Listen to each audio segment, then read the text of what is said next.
Playstudios is a gaming company. We've been a developer for over 12 years, I think.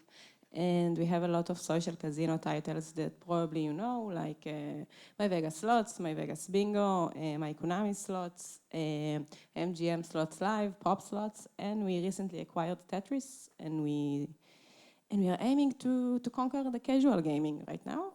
And I'm Noga. I'm the VP Marketing of Playstudios. I've been in the organization for over 7 years. I've been in the industry for over 10 years, which makes me feel old, basically. And I'm here to help with that.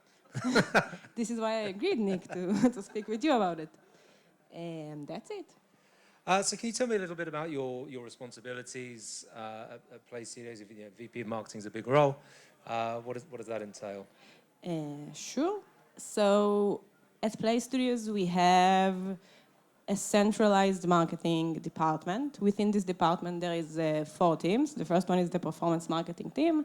The other team is the creative marketing team. The third team is the data team that is building the tools and the machine models for us. And the fourth team that I'm hiring at the moment is the network team that is managing ad monetization and cross-promotion. We are around 25 to 30 people. Don't count me on that because we are growing and we are hiring very intensively. Great. Well, we've seen, although I said I'm not going to touch on privacy, there's a lot of paradigm shifts have happened within the mobile industry. ATT, privacy, what's going to happen with Google as well as some of the biggest ones. What do you think the next chapter of our industry is going to look like? It's the $1 million question, basically. It is. So there would be challenges, basically. We see that a lot of channels that had a very accurate targeting and were able to deliver really, really good result based on user-level data are right now being challenged by Apple and Google. I do think we will overcome that, and that companies that will be smart and will develop models or tools that are relying on their data will be able to still invest and grow. But I think we need to think out of the box, invest more in branding, invest more in tools that are used to be very popular on 2012, I would say. It's like we are going backwards a bit, but you gotta know like where you're aiming and then work as hard as you can to be able to measure that. I think this is the only way to basically achieve and work around the new environment we are in. Exactly. I mean, the world existed before this, and will continue to operate again. It's just a bit of adaptability and change, which is also important for our teams and our businesses as well. But in terms of, we're starting, I mean, this is fantastic. It's good to be back, as we're saying on our logo, on our stand today. It's great to have in-person events again. We've touched wood. We're through the worst of the pandemic. What has been sort of the main challenges, and how have you been managing in both during the COVID and now in a post-COVID environment? I'll take it with, there's return to office. I mean, particularly, I must say, in Tel Aviv, it seems even further along the road than it has done in London, and certainly in the US. I was out there recently as well. So how are you managing through that? It's like, for us at Playstudios, I didn't mention that for the marketing, the major growth in the headcounts, I would say, was around COVID. We were 8 people before March 2020, and right now, Omer can help me with that, but I think we are around 25.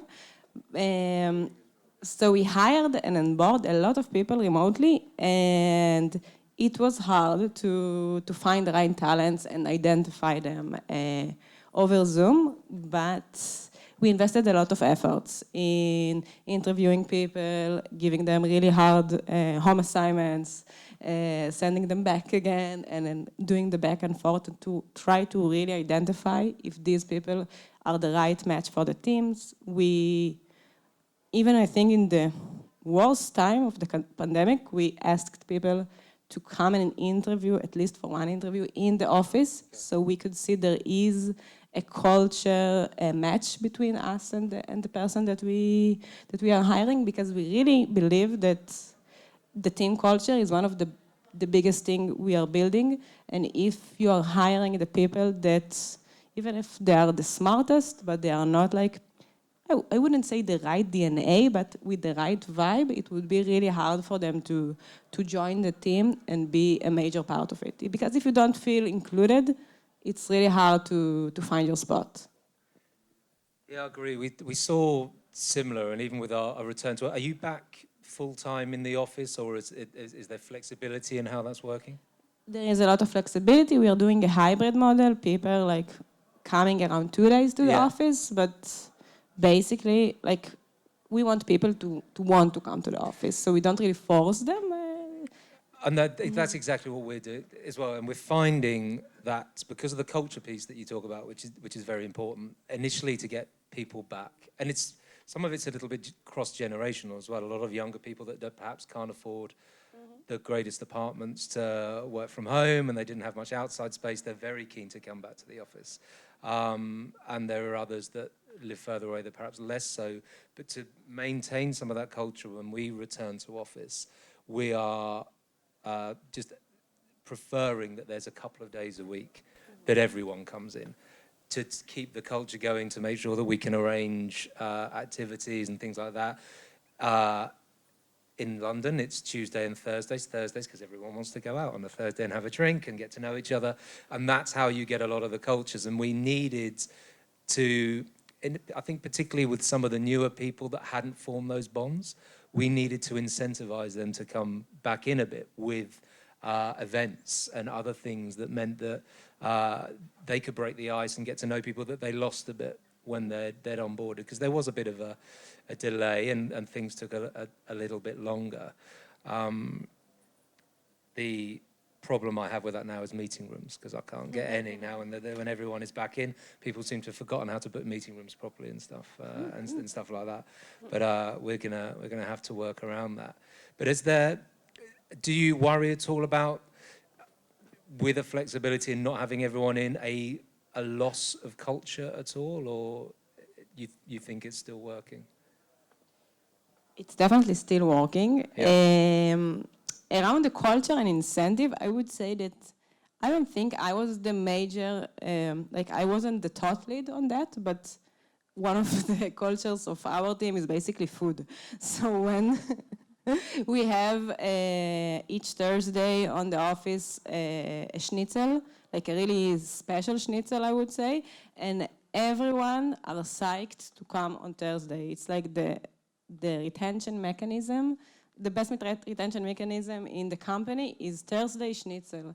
So I wouldn't say food is everything for people, but the fact that you know that people are coming on Thursday and you're going to meet everyone is a really good incentive for the teams to work together. And around culture,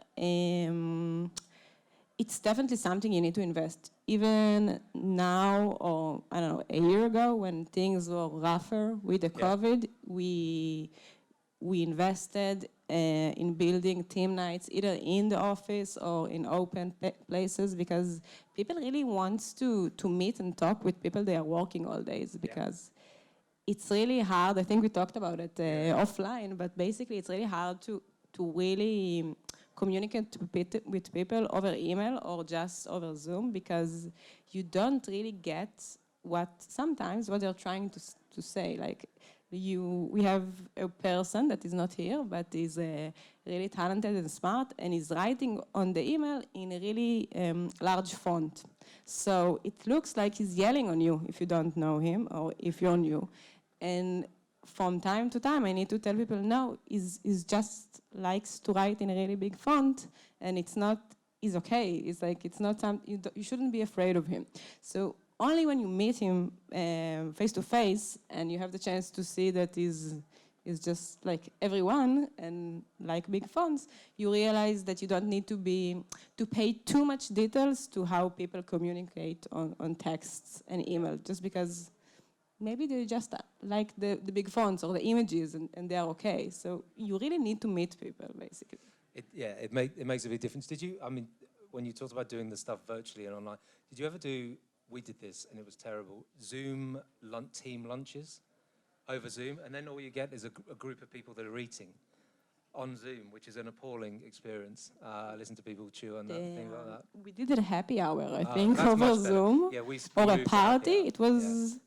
It was okay for the time, but when I'm looking back on that, it was quite sad. Yeah. So, but we tried. Because and the days a week and things like that. I know there's some people that think you will have a loss of culture and stuff like that. I remember listening to Bruce Daisley, who used to head up Twitter for EMEA, and he's done a lot about different working environments and cultures recently.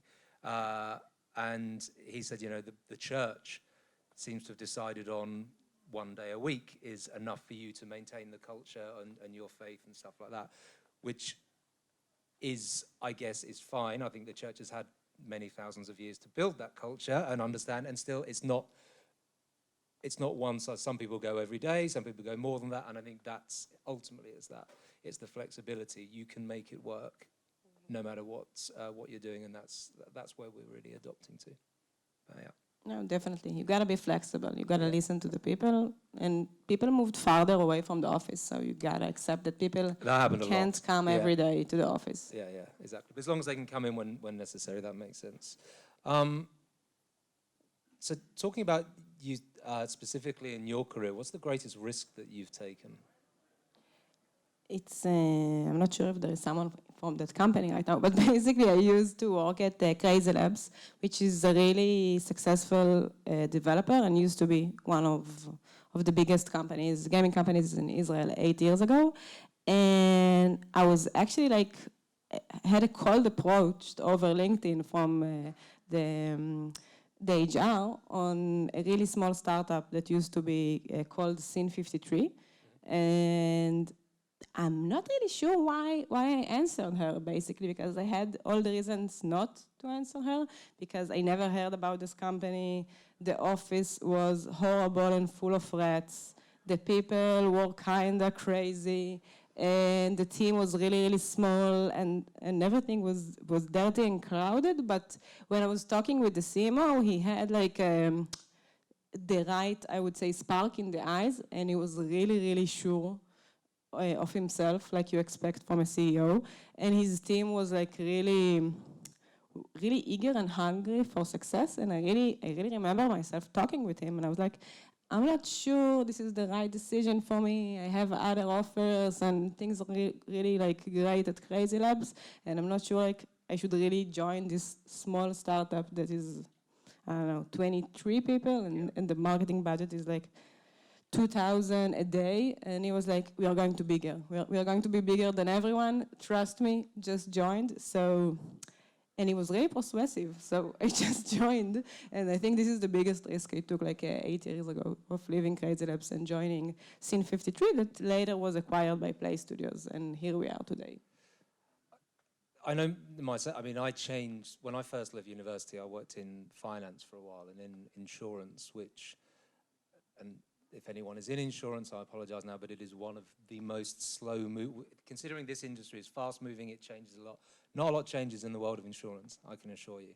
And it wasn't the most dynamic, but it was pretty well paid. But I got to the point where I thought, this just isn't interesting me, and I quit without having something else to go to.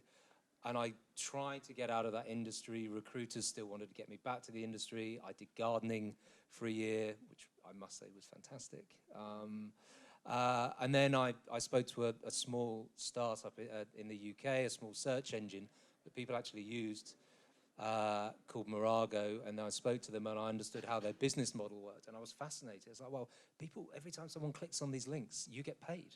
I was like, and this is amazing. And then I joined them, moved on to Google after that, and AOL. And despite the fact that, certainly from a financial point of view, I took very much a backward step, doing something that I was interested in was very important to me. And that's often, you hear people talking about, you know, do something that you're passionate about and stuff like that. And I think that's quite hard. It's like I'm passionate about my family and my kids. It's very hard to, you know, to say that you're passionate about this is, it can be difficult, but certainly being curious and interested in what you're doing, I think that holds a lot of ground, and that's what you really need to be. And this leads me on to the sort of the generation that we're seeing now, whereas certainly like I'm, as we've already established, Noga, I'm a lot older than you.